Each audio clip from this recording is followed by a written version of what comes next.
उस रात को जो हुआ वह नहीं होना चाहिए था। ज़िंदगी में ऐसा भी होगा मुझे नहीं पता था। मेरी दीदी की शादी बड़े धूमधाम से हुई थी। जिया जी के परिवार वाले बहुत अच्छे थे। शादी के कुछ दिन बाद मैं भी दीदी के घर कुछ दिन रहने के लिए गई। सोची मैं थोड़े दिन के लिए घूम आऊँगी और दीदी के साथ भी रह लूँगी।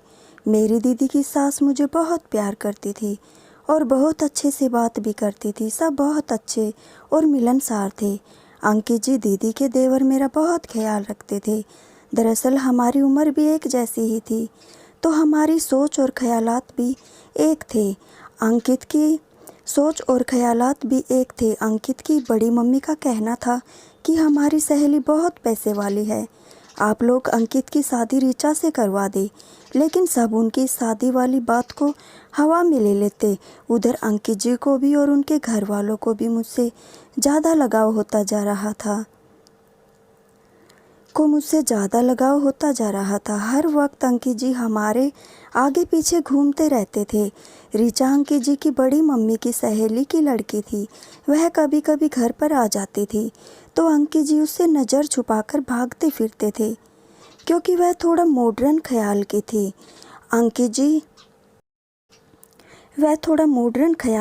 अंकित जी और उनके घर वालों को बिल्कुल हमारी दीदी जैसी कोई और लड़की चाहिए थी, जो पढ़ी लिखी भी हो और घर भी संभाले। जैसे ही अंकित की बड़ी मम्मी ऋचा से शादी की बात करती, अंकित जी अंदर से जल उठते और कहते, क्या बड़ी मम्मी, जब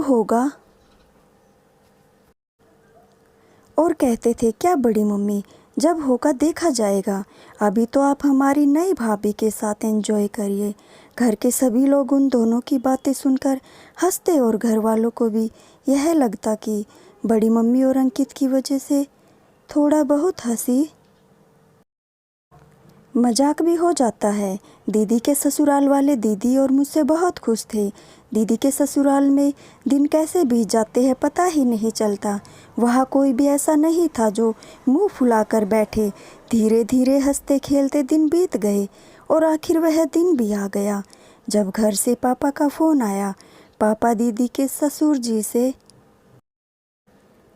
बोले, हमारी छोटी बेटी पूजा को घर भेज दीजिए। पूजा की माँ को अकेले घर में बिल्कुल अच्छा नहीं लगता। आपका घर तो हमारी दोनों बेटियों से भर गया, लेकिन हमारा घर एकदम सुनसान सा पड़ गया है। दीदी के ससुर ने थोड़ा बहुत आनाकानी की, लेकिन फिर मान गए। बोले, ठीक है, अंकित के साथ पूजा को भिजवा देता हूँ। अंकित जी मुझे मेरे घर तक छोड़ने आए, लेकिन अंदर से वो बहुत दुखी थे। अब धीरे धीरे हमारी बातें फ़ोन पर होने लगी और हमें एक दूसरे से प्यार हो गया। प्यार का सिलसिला आगे बढ़ता ही जा रहा था और एक दिन यह बात हमारी दीदी को पता चल गई। दीदी इस बात का बुरा ना मानते हुए एकदम खुश हो गई और बोली कि कुछ दिन बाद घर वालों से बात करेंगे शादी के बारे में। अंकित जी और मैं सुनकर बहुत खुश हो गई।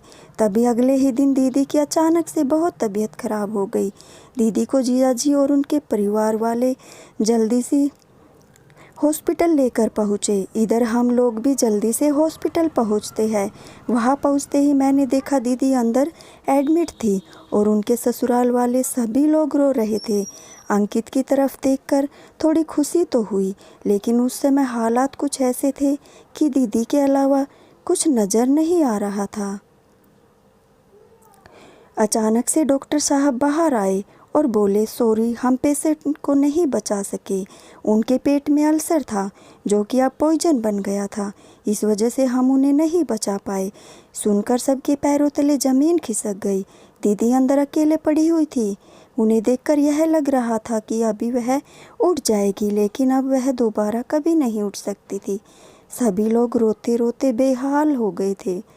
जिया जी को उस वक्त देखकर बहुत दया आ रही थी। मैं तो एकदम सुन पड़ गई थी। ना किसी को चुप कराने की हिम्मत थी और ना ही रोने की। हमें नहीं पता कि दीदी को अचानक ऐसा कुछ भी हो जाएगा। घर आकर दीदी का दाह संस्कार हुआ और उनके लिए पूजा पाठ भी करवाया गया। धीरे धीरे सब उनके बिना जीना सीख गए। लेकिन जीजाजी की हालत किसी से भी ना देखी जा रही थी। इधर मेरे और अंकित जी के प्यार का फूल खिलता, उससे पहले ही दीदी किसी को कुछ बताए बिना ही चली गई। मेरे पापा दीदी के ससुर जी से बोले, अब मुझसे दामाद जी की हालत देखी नहीं जाती है। मैं अपनी छोटी बेटी पूजा से दामाद बाबू की शादी करवा दूँ। यह सुनकर इस बात से सब हामी भर दी, पर अंकित जी और मैं वहाँ से भागते भागते अपने कमरे में चले गए और घर वालों की बात याद करके हम दोनों खूब रोए। फ़र्ज के आगे हम दोनों मजबूर हो गए। मेरी शादी जीजाजी से हो गई। ना मैं कुछ बोल पाई और ना अंकित जी, बस जो हमारे साथ हो रहा था उसे होने दे रहे थे। शादी की पहली रात जीजाजी रूम में आए तो मैं एकदम डर गई। आखिर करती भी तो क्या करती, लेकिन शायद परिवार की वजह से जीजाजी शादी कर रहे थे, इसलिए वह मुझसे दीदी की जगह कभी नहीं देना चाहते थे। उन्होंने बेड से अपना तकिया उठाया और वो बालकनी में सोने चले गए। दिन ऐसे ही बीतते गए। कुछ दिन बाद जीजाजी अपनी डायरी लेकर बालकनी में गए। इसमें दीदी की यादें बसी हुई थी। वह सोचे कि इस डायरी को पढ़कर मैं अपनी पत्नी की यादों को फिर से जी लूँगा। उन्होंने जैसे ही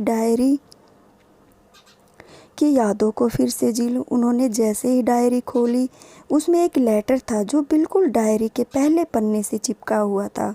उन्होंने सोचा, ये लाओ इसे खोलकर देखता हूँ। जब उन्होंने लेटर खोला तो दीदी ने हमारे और अंकित के बारे में सारी बातें लिख डाली थी कि मुझे ऐसा फील हो रहा है कि ज़्यादा दिन तक मुझे नहीं जी सकती।